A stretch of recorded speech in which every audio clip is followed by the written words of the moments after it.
ज्ञानी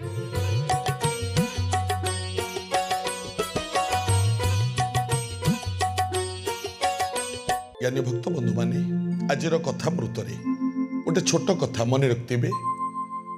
आम छुआ दिने पाठरे पढ़ी साधुंक लक्षण ईश्वर भक्ति दुग्ध पान कले बढ़ई शक्ति।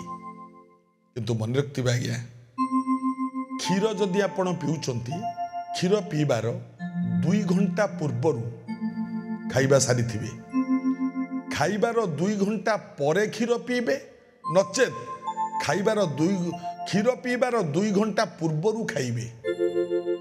निहाती मन रखिबे।